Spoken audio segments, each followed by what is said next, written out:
है। सुंदरवन के खूबसूरत से जंगल में 4 पक्षी दोस्त रहते थे, जिसमें कालू कौवा, टुनटुनी चिड़िया, सोनू तोता, चुन्नू कबूतर थे। वे सभी बहुत अच्छे दोस्त थे। वे सभी मिलजुल कर बड़े प्यार से एक साथ रहते थे और घर के सारे काम मिलजुल कर करते थे। इनकी दोस्ती से पास में रहने वाला मोनू कौवा बहुत चिढ़ता था और उन सभी की दोस्ती को तोड़वाना चाहता था। एक दिन की बात है। अरे भाई सोनू, कैसे हो?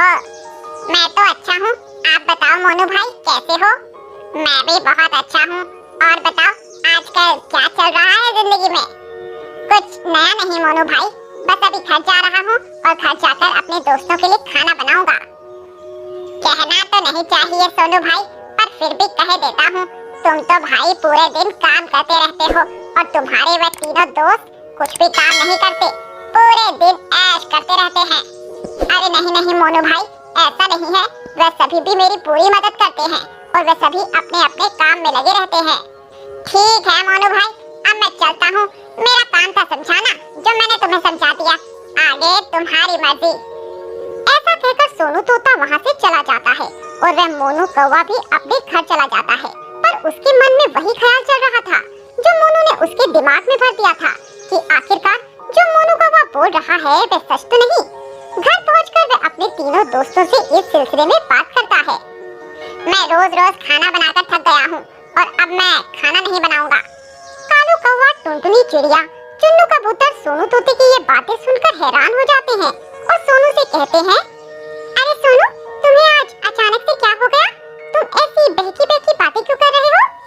मैं बिल्कुल ठीक हूँ और मुझे कुछ नहीं हुआ है, बस अब मैं ये काम करके थक गया हूँ और मैं ये काम और नहीं कर सकता। ठीक है सोनू तोते, कोई बात नहीं, तुम्हारा ये काम अब हम कर लेंगे। हाँ सोनू, तुम कुछ दिन आराम करो, ये काम हम देख लेंगे। ऐसा कहकर वे तीनों दोस्त खाना बनाने में लग जाते हैं और सभी खाना तैयार कर देते हैं। आजा आजा सोनू, देखो खाना तैयार हो गया है, आकर खा लो।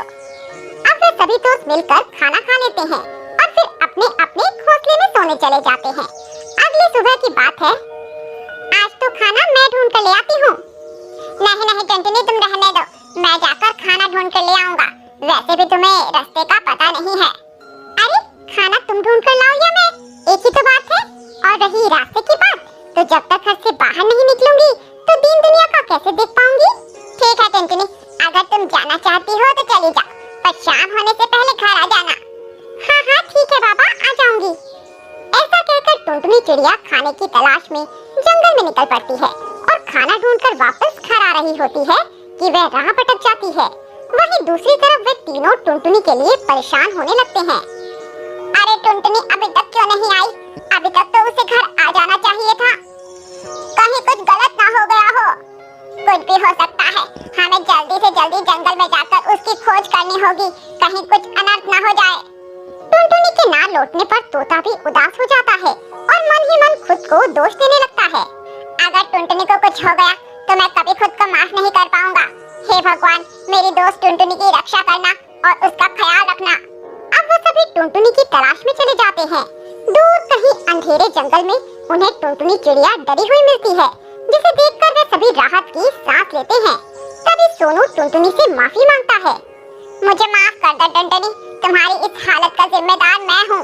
अरे सोनू, रोना बंद करो, और तुम खुद को दोष क्यों दे रहे हो? रास्ता तो मैं भूल गई थी, इसीलिए मैं गुम हो गई, और उसमें तुम्हारा क्या दोष? नहीं टुनटुनी, खाना ढूंढने का काम तो मेरा था, पर मैंने तुम सभी से झूठ बोला और कहा मैं थक गया हूँ और अपने काम से जी चुराया, जिस कारण टुनटुनी को जंगल में खाना ढूंढने आना पड़ा। मैं उस मोनू कौवे की बातों में आ गया और अपने ही दोस्तों से ईर्ष्या करने लगा।